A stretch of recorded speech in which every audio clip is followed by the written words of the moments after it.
Good morning. We're in Ayin Beis, reviewing this conclusion. We are on top of page 1415. We finished the paragraph, page 1415. And what we learned is, just going back to structure it properly, on the bottom of page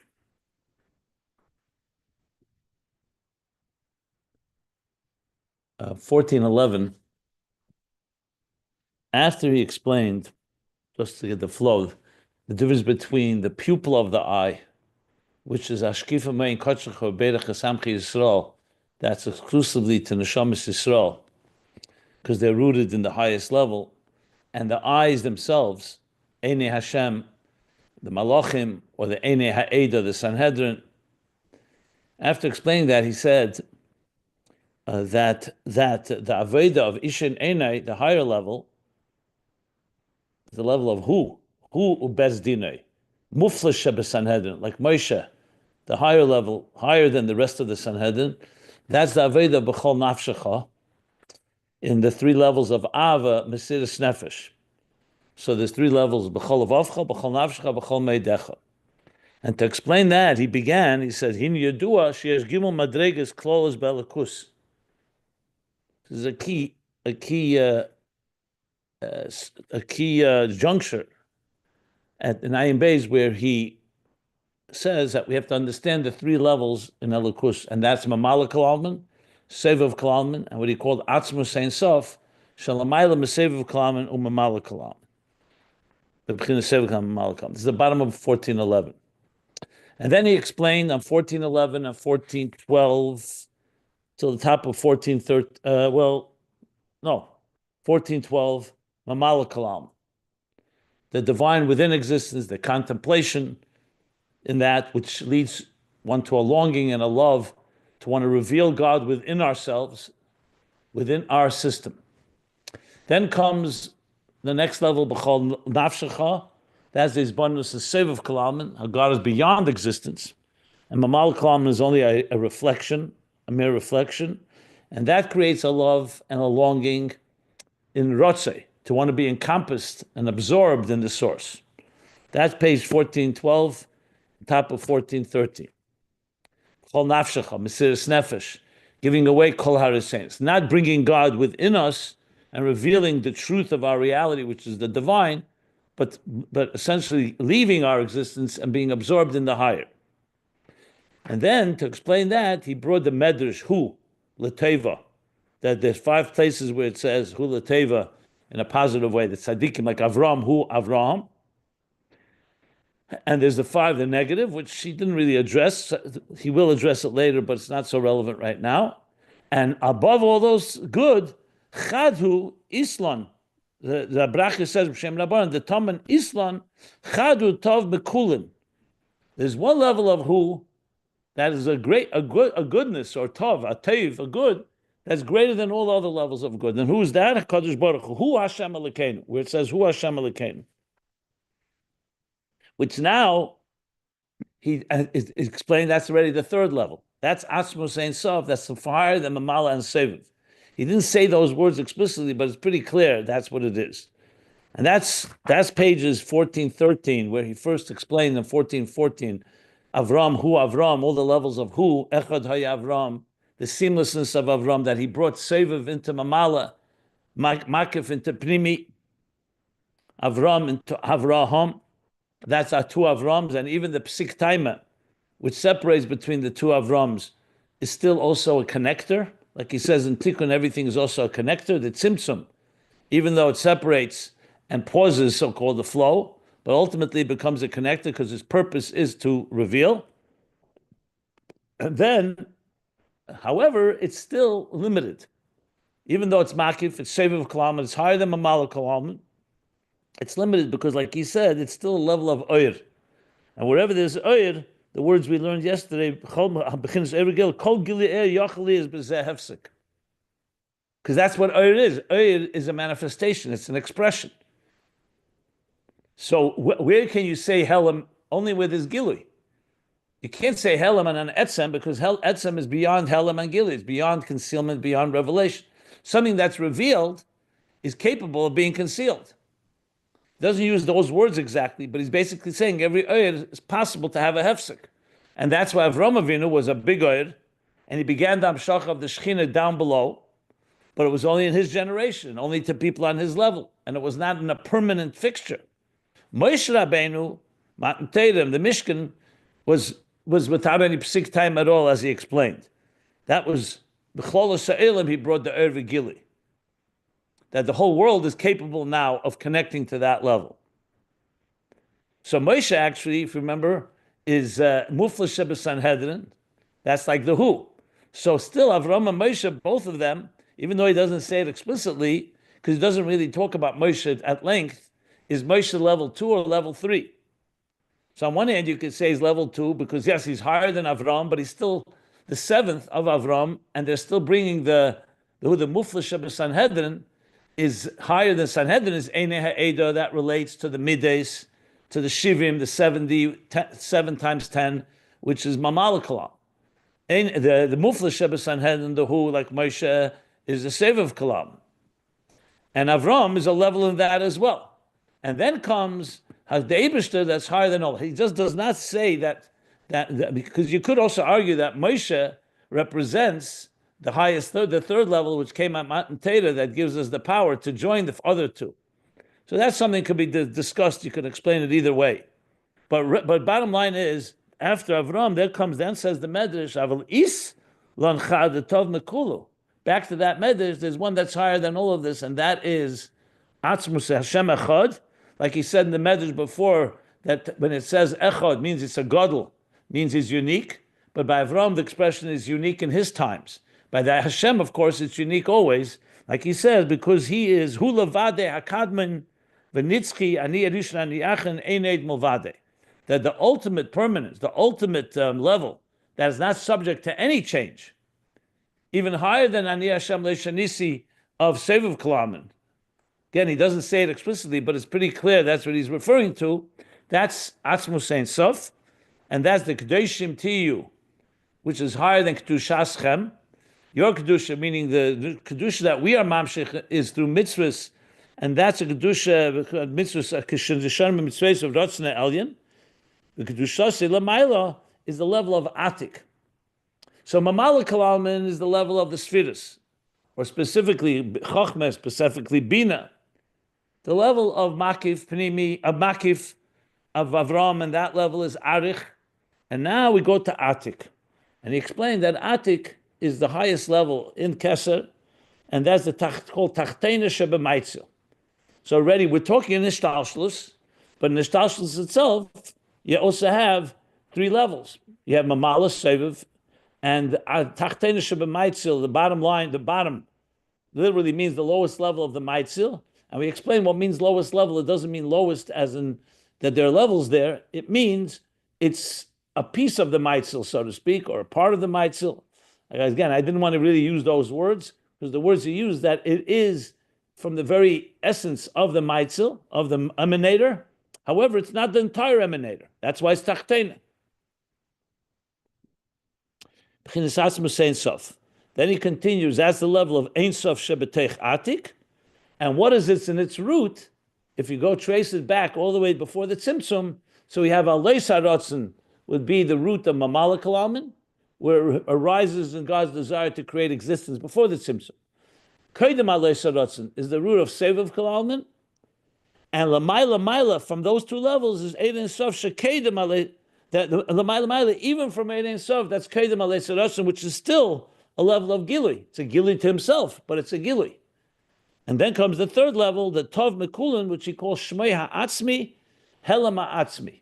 There's no Gilui, there's no Oyer. It's the Helam Ha'atzmi that's encompassed within Etzem, and it's Kodem Kikad Musei. It has the Kadmin, just like Hashem is the Kadmin. However, it's still Tachteina Sheba Maitzel, because it's not all of Hashem. It's not all of Atzmus. But it is as close as you can, as Atzmus can so-called embed himself within our reality. So there you have Zebchinis Chad, the Tov Mekulu, the 3rd level. which we'll talk about, of course, more later. That's where we concluded the paragraph here. So I'll just say a few more words about this level so we understand it. I gave the example of the difference between a teacher and a child, really based on Tanya, chapter 2, where he explains chelik elikam mal mamish, like it's the ben from atzmus moyach ha'av. So when a student receives from a teacher knowledge, no matter how profound, he's not getting his DNA. He's not getting a very piece of the brain or the mind of the teacher. There's nothing genetic. It's a oir haseichel of the teacher, which in turn is absorbed and received by the oir haseichel, the seichel of the student. But even the seichel itself, the student had no seichel or had no mind, the teacher cannot give him a mind. Once he has a mind, the teacher can train and to educate him and teach him, and he can grow great heights to the point that even it says Kol HaMalamed is ben Chaverei, that the teacher can actually be called your spiritual father. Because someone who teaches someone Torah, it's as if they gave birth to them. Like it says in Bamidbar, Eila tell this, Moshe v'Aaron, it says Elazar v'Isamar. Elazar v'Isamar are the children of Aaron. Why we call them the children of Moshe and Aaron? Because Moshe was their teacher. But it's still a teacher. A parent actually gives from in the seed, in the egg, in the very matter, the genetic matter of the parent is transferred over to the child. Now, of course, these are only examples. By Hashem, you can't really say that, but it's an example how Hashem can impart, he can create existence, and that existence is definitely a product of his. He produced it, like I said, an artist created art. But he can also create something that has within it a certain aspect of his very etzem, of the creator himself. And that is what he puts into a neshama. Torah also has an aspect of that, but we learned the difference between Torah and neshama. Torah is more on a gili level, and neshama is more on an atzmizdika level. That's why we say neshamas are rooted in helam ha'atzmi, shmoi ha'atzmi. But the bottom line is, if God didn't do any of this, we wouldn't be talking about it. We wouldn't be talking about not the first level, not the second, not the third. Even this third highest level is still a description. It's a description about something that's beyond, we'll call it existential revelation, existential expression. But like we say about Etzem HaNeshama, even though it's the Etzem HaNeshama and it transcends our faculties and it transcends our garments and transcends all expression, but it's still Etzem HaNefesh, it's still an entity. So bottom line is that even the highest level is still something God chose to manifest in. And he could not have chosen that. So even that, but however, he chose it in a way that it manifests a very piece of himself. So in other words, God is not just giving us a reflection of him in creating existence, he actually gave a part of himself. So we say that there's an atzmizdika component in existence that a neshama carries. Through Torah, it gets revealed. We know neshama comes down below. We discussed it's concealed. The Torah helps reveal that atzmis within the neshama and within existence as well, within everything. So the neshama, using Torah and mitzvahs, is able to reveal that etzem. And when you reveal that etzem, ultimately you have the combination of all three, of mamala seviv and this atzmus ein sof, higher than both of them. So essentially what we have to think of in terms of is like as a level that is not the regular function, aveda al pitam v'das, that's mamala kalaman, aveda l'mayla mitam v'das, which like mesiras nefesh, kabbalah seil, yud gimel midas arachmim, as he said, that's seviv kalaman. And then there's the etzem. The etzem is what he's talking here. He didn't explain it in Aveda yet. He will explain it next page. No, not next page. In a few pages from now, 9 pages from now. It'll be b'chol ma'adecha, and we'll learn what that means. But essentially, it's not even seviv klam. It goes all the way up to the very etzem. It's even higher than gilui altogether. Now you could say, what's higher than mesiras nefesh? So that I ask you to wait patiently. In page 1424, he's going to talk about that. So that's a few more words on this topic. And as I said, the best way to really try to understand it is not theologically or philosophically, but more avodadik. Like, what does this etzem mean in my avodah, in my connection with God? Mamala klam and sevu klam are a little easier to understand, of course. But this is an etzem. So I've talked about sometimes, yeah, you have an experience. Seviv Kalam is still an experience. Even Mesiris Nefesh is an experience. You're ready to dedicate and you want to be absorbed in the source. But there's a point where there's no consciousness altogether. Like I mentioned a number of times, when you think, then I ask you, what is your left leg doing right now? Until I mention it, you weren't even thinking about it. That doesn't mean it's not there. So a real atzmisdika connection does not need to have any form of expression, doesn't need a sensation, doesn't need a feeling, doesn't need any definition. It's just there because it's there. That's what an etzem is. So that etzem is embedded, however, is fundamentally beyond Helam and Gili. That's why he connects it to Helam Atzmi. So it's not subject to those lines, but it still remains beyond us because we are a creation that does relate to expression. You only have etzem, you don't have the mamala and seviv, it will not manifest in any way that we can communicate or we can experience or we can feel or we can contemplate on. And the kavan is dire b'tachtenim, that the etzem should come begili. So the gili part is mamala kalalmin, and to another, and then the other level of that would be seviv kalam. The etzem part is the atzmus that's beyond expression, but it's still there, and we can access it. However, we access it, like I've mentioned many times, God said, you cannot see my face and live. You can see my face by not looking. So there are things we look at and we experience directly, and there are things, the only way we can experience is by doing what we have to do, and then something of a higher level just emerges, that atzmizdika level. In a way, Seviv Kalam is like a mamutza between the Atzmus Ein Sof and Mamala Kalam, because Seviv has an element that's beyond us, but it's still an element that relates to us to some extent, as we've been learning and discussing. So that's a few more words on these three levels. Without the etzem, you cannot have the Seviv Mamali. One second. We're going to discuss this a lot more, especially later, especially when we come to the end of the Hemshech, where he talks about three levels of bittul. Yichud Tato, Yichud Law, and that which unites them. And of course, when we try to sum up everything, this will play a critical role, because ultimately in Ayin Beis, like he's been referring to the beginning of Ayin Beis, is ultimately the joining of these three levels in Keser, three meanings in Keser. So there's Arich as it relates to existence, there's Arich on its own, and there's Atik that's completely beyond, as he explained in Volume 1, Vayigash, Ayin Gimel, that is the three levels in Keser. Those three levels also manifest in the Spheres. That's why the Spheres have three meanings, from the word number, mispar, from the word sipur, which is to relate a story, and from the word sapir, Evan sapir, like a sapphire stone that's a transparent illumination. It also connects to these three. So these three are going to play a critical role in the whole interface, because as we know, an interface always needs three things. The two entities that are interfacing, and the middle, and the one that connects them together. So just to broaden the whole picture of where this is ultimately headed. And it's the neshamas through Torah and mitzvahs that implement all of this, because the neshamas too begin in the atzmizdika level, the highest level, kadma le'elam, and even higher than Torah, like he said, helam atzmi, shmaya atzmi, and from the yachid, that's a nitzutz cotton of beira, that manifests in the nitzutz echad nivra yechida, and the shamas using Torah, which is a manifestation of God's gilui, atzmizdika gilui. Torah is chachmosir etzein shal kadosh baruch hu.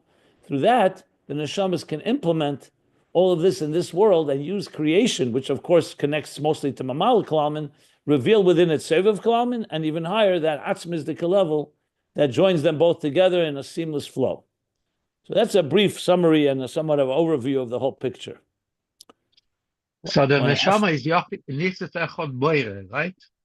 No, neshama is yechida, is nitzutz echad nivra, which and with is mislabish nitzutz cotton beira, which is that's the way he put it. Neshama is already when it comes into yechida. You go back on page 1406 on top. That's the way he said it. He said, "Shehina shama dakam b'ma'id ma'id." That's already the nitzutz echad nivra, in which That's is the nitzutz echad beira, nitzutz cotton beira, I should say. Nitzutz this cotton is the yechido. The neshama is the yochid. No. Why don't you look? I told you where to look. Go to 1406. Read it inside yourself. It's rooted in Yachid.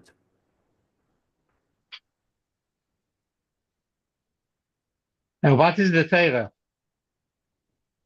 You have to go back to page 1406. He explains it. The Torah there is Arich or Chetzenius Ak or Pnimius Ak, but generally Which is Arich lower compared than Yechidah, lower than the Shamas. but it's also part of Yechidah. No, Yechida is part of the Neshama. Yechida is, I think he calls Yechida there Atik. No, Atik is Tachtena Shebemaitzel. Atik is the Nitzutz Cotton Beira. Arich is the level of Yechida, and then lower than that, yeah.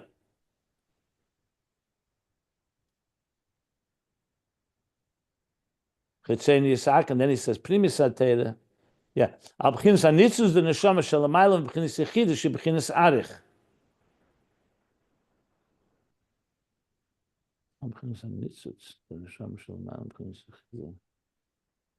Yechida is Arich there.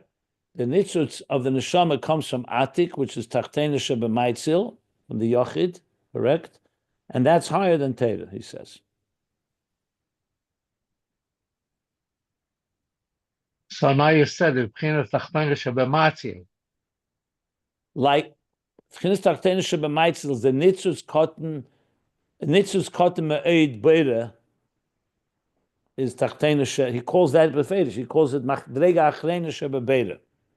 That's like Tachtena Shebemaitzel and Atik. So that's not the Yechidah. Anyway, you have a safe in front of you? Yeah. Just look at 1406 and read it slowly yourself. It's very clear there. He spells it out.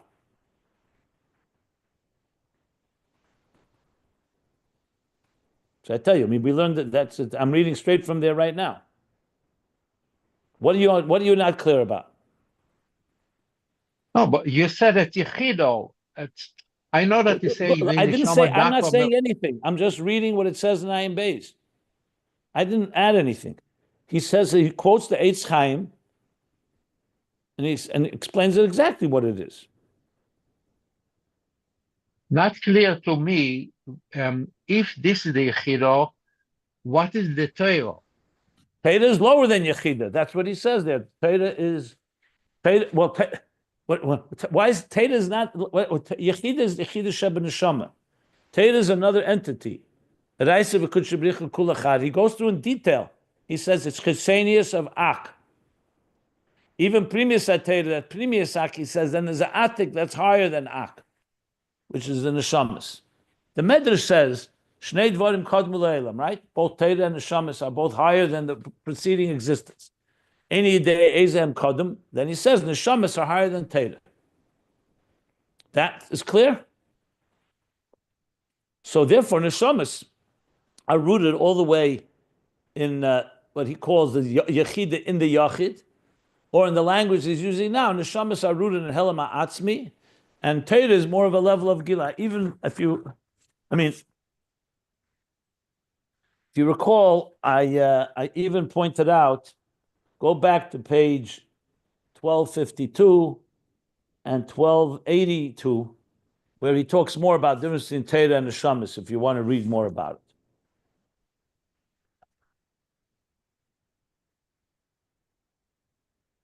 Okay. So let's continue now. Just wanted to add one thing. It may be a little complicated, but I'll add it anyway.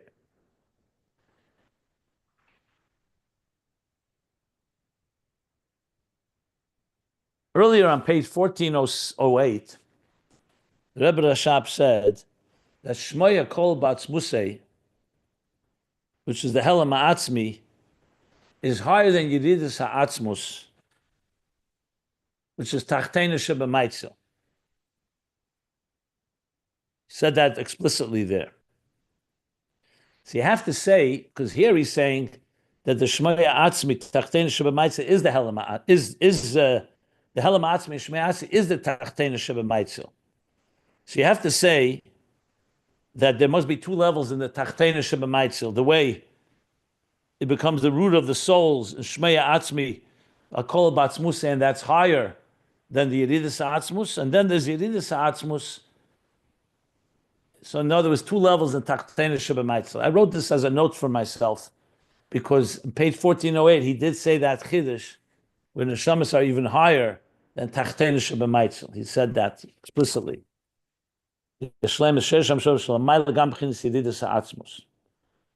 Okay, that's helpful to anyone. Good. If not, fine as well.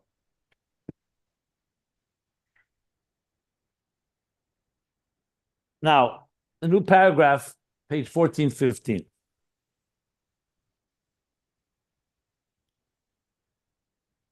And here again, I'm going to try to, I'll read what I think we need to read, but maybe if some things seem a little too dense and to take us off course a bit, I'll just review it without reading all the words. We'll see how it goes. But he continues discussing the Chamisha Hu L'Teva and the Chamisha L'Ra, which we said is the lower level than Chad Hu, the Tov Mekula, because that's referring to a God. That's higher than the 5 levels of Tov.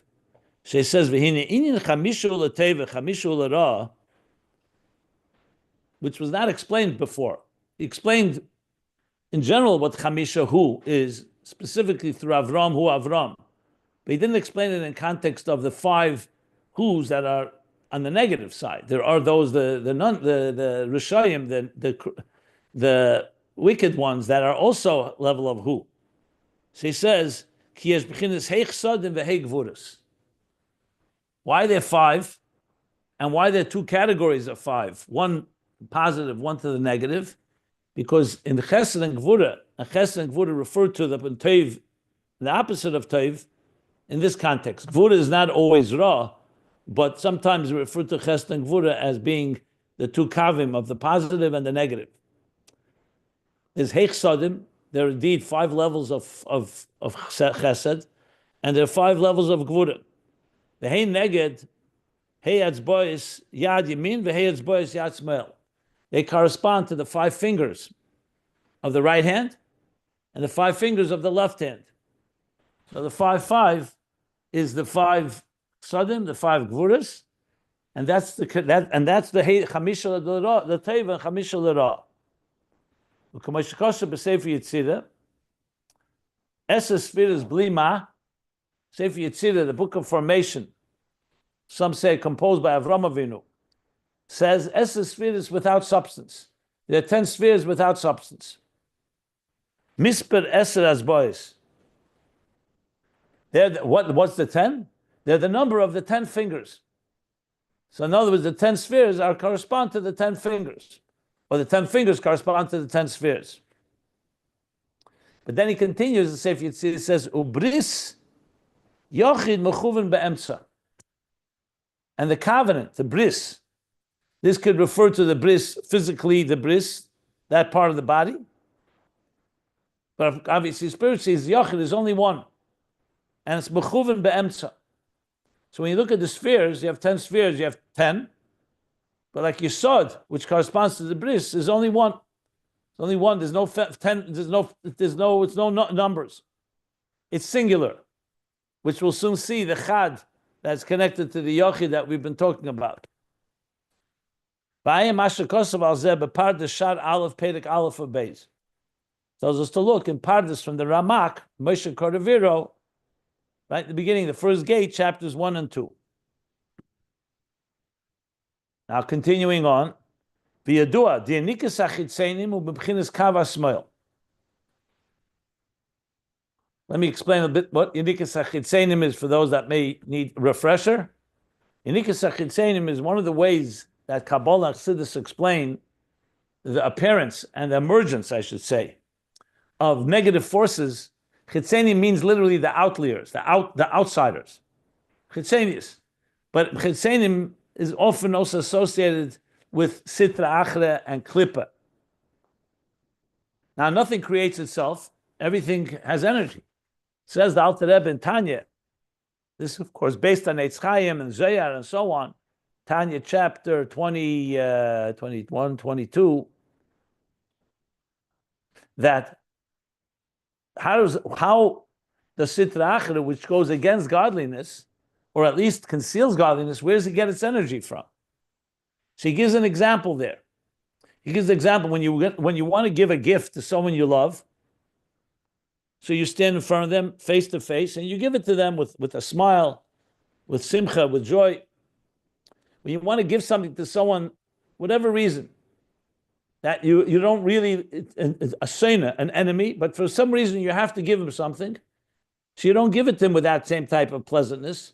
He says you throw it over your shoulder, almost dismissively, because you're giving it begrudgingly. That's a muscle. So when God created existence and he wanted to have free will means that we have to have options. We have to have, as the Torah says, two paths: path of life, the path of toiv, and the path of the opposite of toiv, ra, the path of life and the path of opposite of life. Like he says, Nasati lecha, so derech chaim, v'derech the opposite. Or lefnechem hayem bracha, and the opposite of bracha, opposite of blessing. So the question is, how can God, who's totally good, create something that's the opposite of good, or the potential opposite? So that's where the tzimtzumim come into play. He concealed the divine energy, so it allows for an independent entity to emerge. That alone is not necessarily negative. But that independent energy, when it misunderstands its independence, it can go off course and just start doing its own agenda, to the point that it can be menagid and oppose godliness. That's essentially chitzenim. So when you say pnimi, means like face to face. Chitzenius means it's not what you want, but for whatever reason you need to have that. So you don't give the energy quite with the same flow, with the same magnitude. So you give it in more of a diminished way. That's called Yenikas Hachitzonim. Why Yenika? Yenika means to nurse. Yenik. Nursing is not a full flow. When a child, for example, nurses, it's only being spoon-fed according to its needs. So it's called Yenikas Hachitzonim, that they're like feeding off the scraps, so to speak. That's the way it's explained in Kabbalah and Chassidus, Yenikas Hachitzonim. So the Rebbe Rashab is saying here, so where's Yenikas Hachitzonim come from? When there's a lot of chesed, that's not Yenikas Hachitzonim. Chesed is a free flow without any limitations. That's Kedusha, the flow of Kedusha. But when you want to have Chitzenim, it comes from Gevurah, from concealment. When there's a state of Gevurah, a state of more of a refrain or restraint, that allows for, like he says, Nikasem Ebchinis Kavas Moil. So again, Kabbalah Chassidus explains, when God is in a magnanimous state and he's free flow, that is a state of Gilui. Where do you find that the negative forces come to feed off the scraps is when it's a state of Gevurah. Whether either it's a state of Gevurah where it's a state of a din and judgment, or a time of severity, or a time of a difficult time. But bottom line, it's a time when you don't have Gili. And that's where, like when you look, for example, where do you find maggots and all types of bacteria and so on? They don't go into the light. You pick up a stone in a dark corners, in moist places, you're going to find all these maggots. Why? I shine a light, they'll all run away because they can't deal with light. They feed off the dark, they feed off the little dark corners of existence. So in general, the same idea. Where do infections fester? When there's a lack of nutrition, when there's a lack of moisture, a lack of proper conditions, that's where infections fester. So the same idea. Yenikas Hachitzonim, klipa comes where there's tuma, comes where there's a kedusha, but it's a kedusha that's minimized, so allows the negative forces to feed off that, to nurse from that, to draw their energy. That's what he's saying here. Where he's going with this, we shall see. Divisiveness Chasodim, because from the level of kindness and love and kindness and generosity, where there's a flow. Gambari b'ishtalshlus, even if it goes through many states of evolution, meaning many states of gradations. Hakol hu b'chinas teiv. It all stays in a level of that's good. Mishum de'era chesed eina mesave. Because the light of love and kindness does not get thickened. It doesn't get coarse. When you're bestowing love to someone, like the Rebbe once told somebody, a principal in the school, they're talking about, the Rebbe was saying that today we shouldn't use any longer any type of Gevurah, like hitting a student. I'm not going to discuss now how it was in the past, but the Rebbe said to the principal, he said, if you give someone too much love, yes, you could spoil them, but you're not going to create the same damage that when you give too much discipline. When there's too much Gevurah, it can create a lot more damage than too much chesed. Again, too much chesed could also flood the fields, and it also needs to be restrained. But essentially, it's good. It's gili. So what you could say, the worst possible thing, it was too much gili. But when it comes to Gevurah, you have to be much more careful, because when you withhold and when you discipline, and if you go overboard with that, that can create actual destructive things. So what he's saying here is that love, at the end of the day, even with Riba Ishtalshalis, remains love. It remains a teiv.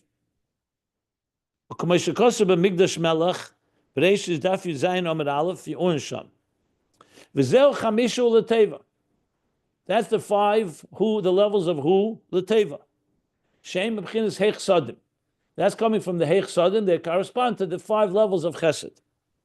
Aval makava smoil, but from the kava smoil, from the left side, which is restraint, concealment, tzimtzum, din, all those levels associated with the left side, Gevurah, liyese b'chinas tzimtzum ha'er, being that it's a state of diminished oir. Chesed is oir. It's always light. It may be diminished light, but it's always light.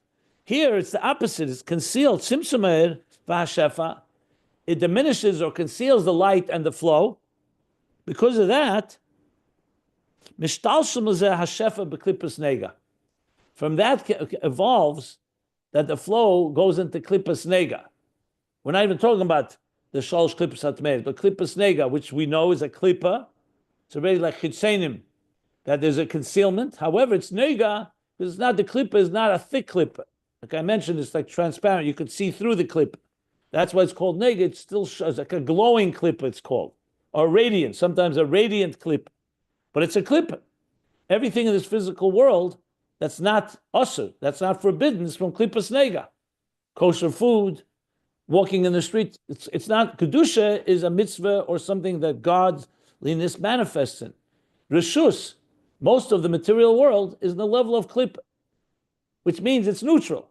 On one hand, it doesn't reveal godliness, it doesn't oppose godliness, but it could oppose, because when you use it for your own needs, like the Alter Rebbe explains in Tanya, it can temporarily be drawn into shalosh klippas hatmeis because it's a concealing state. Being that Gevurah is a state of concealment, that can lead to klippas nega, which is the Yenikas Hachitzonim.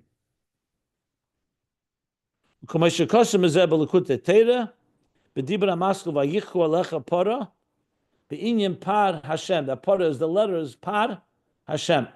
So he discusses the difference between when Elikus is revealed and when godliness is concealed. This is the other side.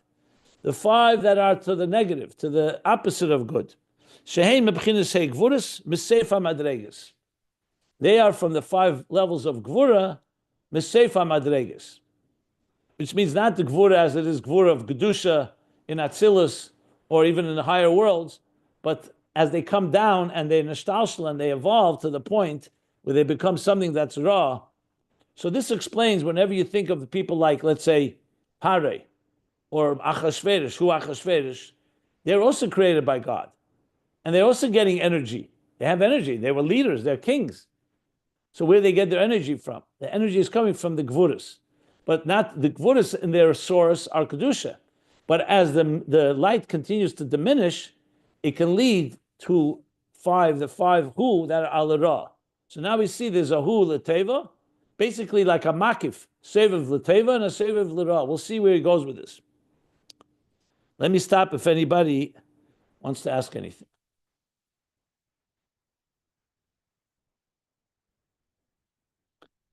And I what have a are question. I'm sorry. Yeah. Can I ask a question? Yeah, sure.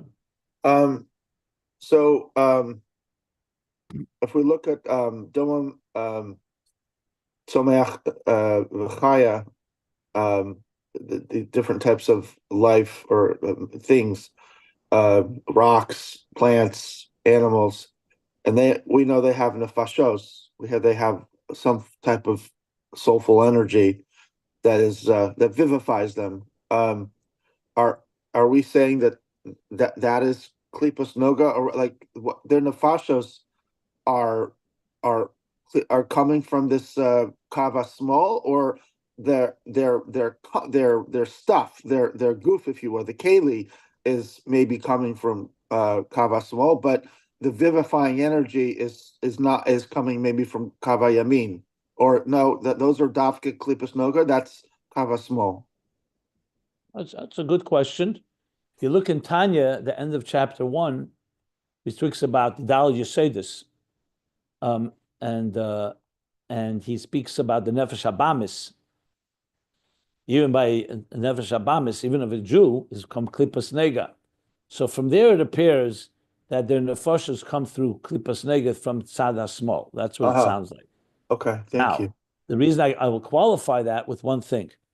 Even Kav, remember, everything comes from the Oyer of the Kav. So Oyer is the beginning of the process. Before it became Ches and Gevurah even, it was Oyer and Sof. Then it continued to flow and then broke into Ches and Gevurah. So even Gevurah, Oyer Gevurah also has an element of Chesed in it. He doesn't discuss that here, obviously. It's not relevant. But since you're asking the question that way, I don't think you can say that Klipas Nega is purely, absolutely Gevurah.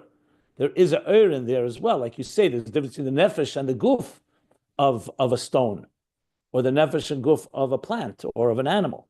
And that is discussed. The Rebbe Rashab, actually, on Tanya, I think in chapter 5, discusses that, because the Alter Rebbe it says that the kiyumam, the chayusam of Klipas Nega, and he explains what's the difference between kiyum and chayus. In other words, what gives them what gives them substance and what continues to energize them.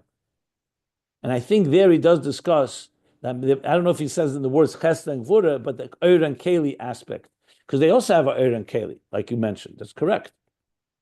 So you're talking about a neshama, nefesh elikis, that of course comes from elikus. Nefesh abam is klipas nega, even in a Jew who has a very high level neshama. And the guf is klipas nega. So the same is true with other creatures on earth, animals or plants or mineral, that have also a nefesh and a guf, not a human soul, but still there's the animal soul, or there's the vegetative soul, or there's the mineral soul. Nefesh ha-deimamis, as the Rizal says. So you probably can find the distinction between is there a difference in the klipas nega of the nefesh or the klipas nega of the body of that. But I would look there in the Rebbe Rashab's explanation. I remember he discussed it. I don't remember to what extent. So it's a good question. It's not really directly relevant to what we're doing here, but since he's already saying that klipas nega gets from Gevurah, so it's a fair, let's call it topic to review. Yeah. But it really is. I'm saying it's looking. It's not nogea here. I get it. The topic. It's not necessarily going to help the Ayin Beis. Oh, of course not. No, but I'm sorry. The phone rang here. What was the source? Where was that you said to look? The notes of the Rebbe Rashab on chapter 5 in Tanya. Okay, thank you very much. Kavas moil is not a clipper. Kavas moil is tzimtzum ha'oil v'hashefa. What did you say? What? Kav HaSmoil is not clipped, it's also Kedusha. A tzimtzum ha'oil v'hashefa mizeh mishtal shel hashefa b'klipas nega. Yeah, that's why he says, Madregas Seif HaMadregas, of course. Kav HaSmol is Gevurah D'Kedush, Gevurah D'Atzilis is a Lekus Mamish. But from that, Nishtal, correct. Each of the Rebbeim have notes on the Tanya? Let's put it this way. Let me just say one thing. let me put it this way. If there was only Ein Sof before the Tzimtzum and no Tzimtzum, there would never be room for any klippa or anything, frankly, that's outside of godliness. So the mere fact is that Tzimtzum, even though the Tzimtzum is a koyach eliki, hein Gevurah, it's God's Gevurah, God's power, but the concealment allows for an environment. It's like if you're supervising, let's say your students or your children, and you're there all the time, it's unlikely someone's going to be able to make trouble. But as soon as you look the other way, or you conceal yourself, or people don't realize that you're there, that's when trouble can begin. Doesn't have to begin, but that's where it can begin. I mean, it's usually a very balbatish explanation. You know, that joke, they say, the two kids were online for lunch. They were serving apples and cake. So one of the boys took an extra apple. So his teacher tells him, you know, Hashem is watching. Hashem is watching. Okay. A minute later, he tells his friend, let's take some extra cake. He says, didn't he say Hashem? He says, Hashem is watching the apples. You know. Just came to mind, that's all. A little Are you explaining chesed klipa? He's not discussing that here. Why would you have to explain it here? It's a good question. Avram Yotzim Amenu Yishmael, it's connected to this week's Parsha. Yishmael is chesed klipa. So he explains in Perek Beis in Ageres HaKedesh, what is chesed klipa. So there's Baimorim that talk about it. It's another discussion. It's not related to here.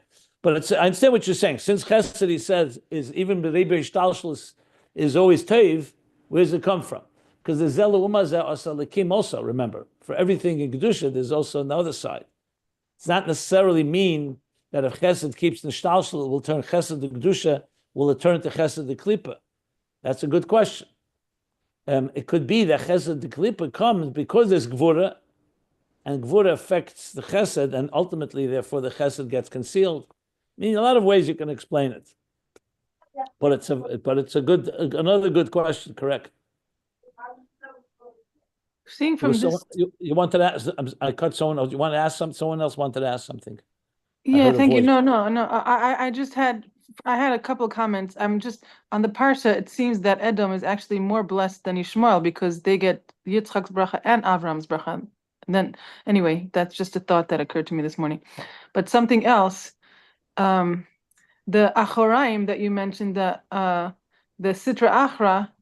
You didn't quite say it, but maybe that it is what you were saying, that the word achor could mean other, but could also mean behind, and that's why he was saying throwing behind, because that's what the Sitra Achra is. In Tanya, he says that explicitly. He says acher means both behind and alikim acherim. He's interpreting there alikim acherim two or excuse me. If you look in chapter 22, he touches Elikim Acherim, or is it 21 or 22, I think. Elikim Acherim, what means Acherim? It could be other. It could be Acherim Acher, the backside. And it could be, like I said, throwing it to the back like that. He explains it in detail there. So that when it says achor v'kedem tartani, that we each have our achor, we each have like a sitra achra, we each have a backside, right? We have a nefesh alikis and nefesh abamis. Let's start with that. And we have a soul and a body. Yes, we have zelu mazeh. We have two. Yeah. Yeah. Okay. Okay. So let me just read another line. So now. He goes back to the Medrash. So the Medrash said there was Chamisha L'Teva and Chamisha L'Ra. And who's the first of the L'Ra? The Reishison, who Nimrod. Shenemar by who? Hoya. The Medrash says, what are the five for the negative? So the first one it mentions is Nimrod. The king of Nimrod, time of Avram Avinu. He represented the Klippa, the other side. He saw Avram as his enemy. He wanted to kill Avram.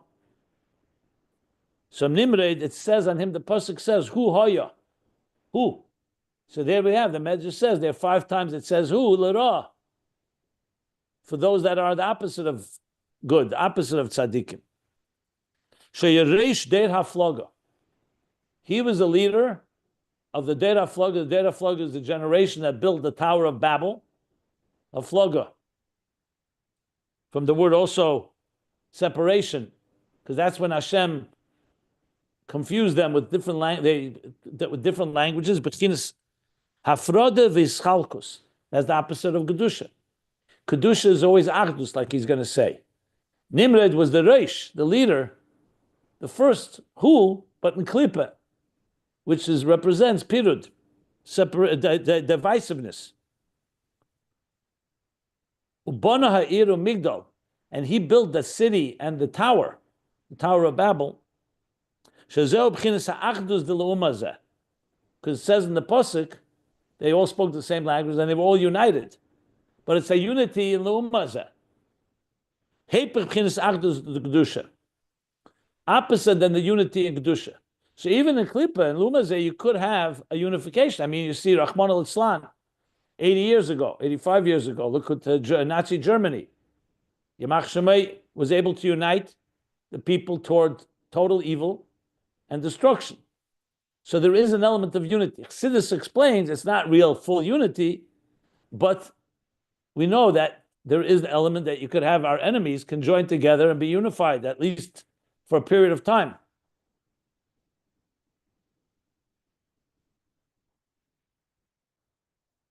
Ube'emes, which seems to contradict what he just said it's pirud, afloga, pirud, nimrod. So the Rebbe Rashab explains, Ube'emes, zehu b'chinas ischalkus, mishum shezehu shenifrad melikus. Yes, they were united in their crimes, in their sins, but in truth, it is not achdus. It's separation because they're separating from Hashem Echad, from godliness. So in other words, what he's saying is that the achdus was more for their own nefarious purposes. They stood together, but it's not a true achdus. Let's finish reading. We'll see what he wants to say with this. But that's what he's explaining. It comes from Afrod of Ischalkus. V'gam, another point. It's all the parentheses. Like it says elsewhere, the Umazeh lo yesh b'chinis yechida. In Lumazeh, even though there can be a semblance of unity, but yechida they don't have. Ki einam berotzen echad ki im beriber etzenis. Because in truth, in Lumazeh, they don't really have one will. They have different wills, but they happen to be able to coordinate together, at least for a period of time. But a true seamless oneness is only through yechida. Like is discussed elsewhere, it says, Mashcheni, draw me, bring me closer. We will run after you, we will pursue you. So the question is asked, Mashcheni is Lashon Yachid. Doesn't say Mashchenu, doesn't say it's Mashcheni, and Narutza is Lashon Abib. So Mashcheni Lashon Yachid, the koyel hanefesh alekis, because mashcheni is saying it's referring to the divine soul that draws. And acharech and nerutza loshanam hein ribud itzein is the nefesh habamis. So the verse is saying mashcheni, the nefesh alekis. It's the nefesh habamis speaking to the nefesh alekis.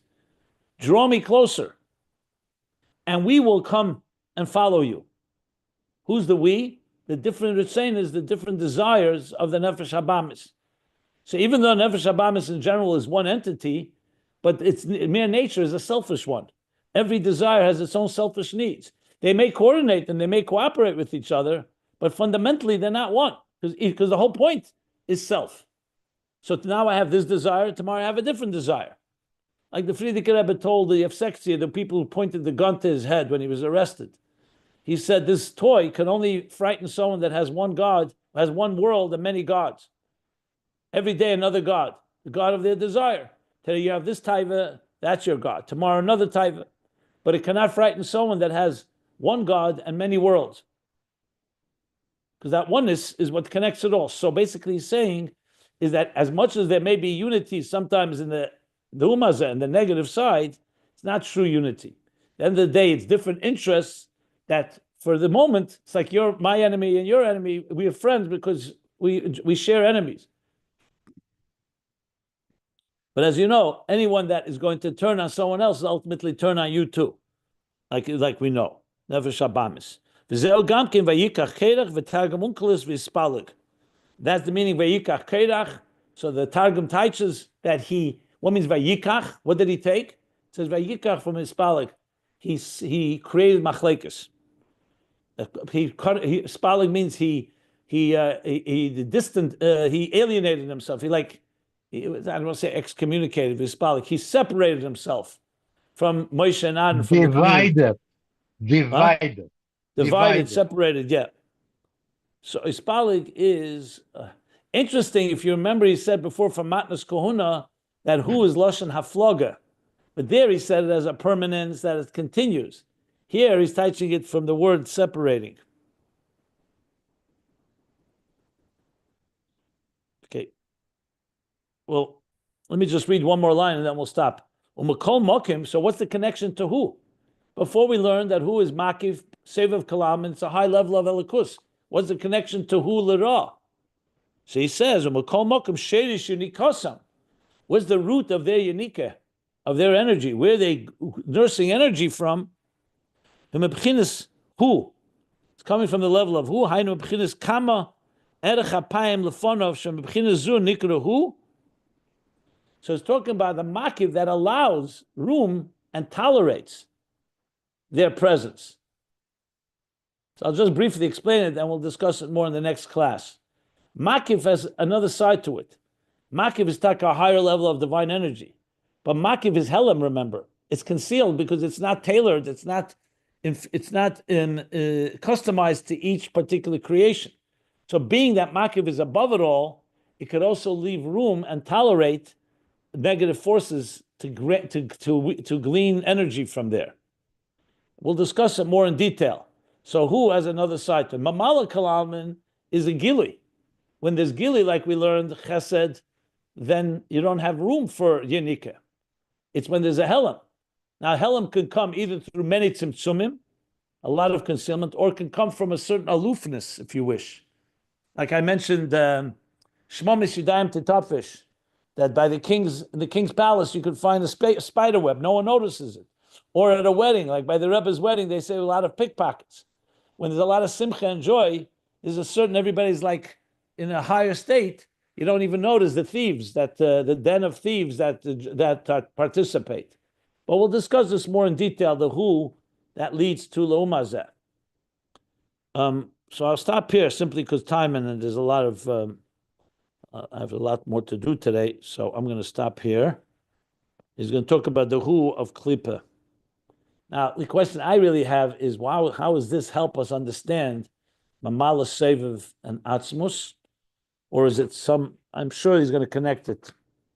Like, is this a tangent? I mean, I don't like to use the word tangent on the Rebbe Rasha, but is this like more of a Maimer Amuzger, or is it really relevant to the whole flow? Well, we'll find out, I'm sure.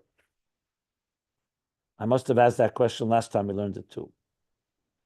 Okay. Yeah, I think I know that. I think it is connected. Okay, we'll see how it goes. So let me stop here, middle of page 1415.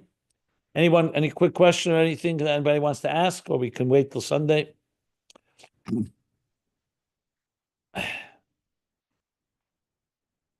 What is the reference to the healing Gevurah from Yechapeh?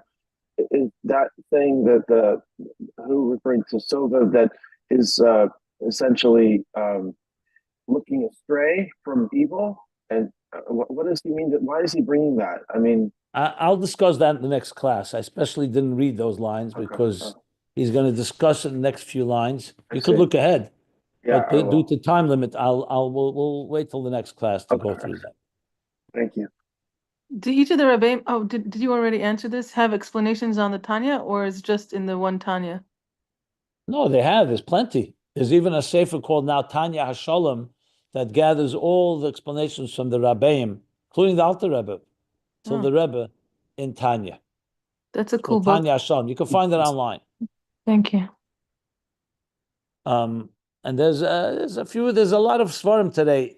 Tanya Mevueres is very good. He brings from a lot of places of the Rabbeim how they explain Tanya. And Tanya chapter 5, you can find in those places Tanya Shalom and in the Tanya Mevueres. I think they quote and explain the whole idea of what klippas are and how they glean energy, etc., etc. There's also an interesting letter from the Reb Marash. It's printed in Migdal that Rabbi Moonshine published, where he asks the question whether the souls of animals have an Olam Haba. Since they have souls, what happens to them after they die? So if you're intrigued by such things, there's an interesting letter from the Reb Marash. On the I would expression assume the answer is no. I know a lot of dog owners feel that, they want to know whether their dogs live on. There's a cat that went to the kotel. This video was going around. She was standing. Did you see it? Yeah. I mean, there's Gilguli neshamas that come down in animals, but it's not the neshama of the animal. It's the neshama of a human, maybe. Okay, so that's correct. Where's the Rebbe Maharaj talking about it? There's a letter that's printed in Migdal from Migdal. He quotes the letter. Probably it's an Igreis Kodesh now of the Rebbe Marash. I think they published it maybe also. Rabbi, the expression Ha'eved Levi Hu, I'm not sure if you touched on that today, but that Hu is said to be the Darga Bina. How would this connect with the idea of the Hu that we're talking about? This more Mushush and Atmas, or is the expression Eved HaLevi Hu is a positive thing. So right, a positive thing, but it's Bina. I'm not sure if he brings that in the Medrash. Well, he said who is the level of Bina on page 14, where was it? Yeah, on 14:11, he said, "Who is the level of Bina?" If you want, that's the connection. It doesn't sound like that's Bina Batsilas. So the way in the Why last not? part of what you learned today, I thought it was even a higher Madrega, like more the concealed. Yeah, but not a Levi, the Who that you were referring to today. There's two levels of Who. There's the 5 Who that say in the Torah, and then there's Hashem, considered a higher even than that. Is that what you mean? Okay, I understand now. Yes, so the Madrega is in Who. Okay. Yeah, I got it. Okay, so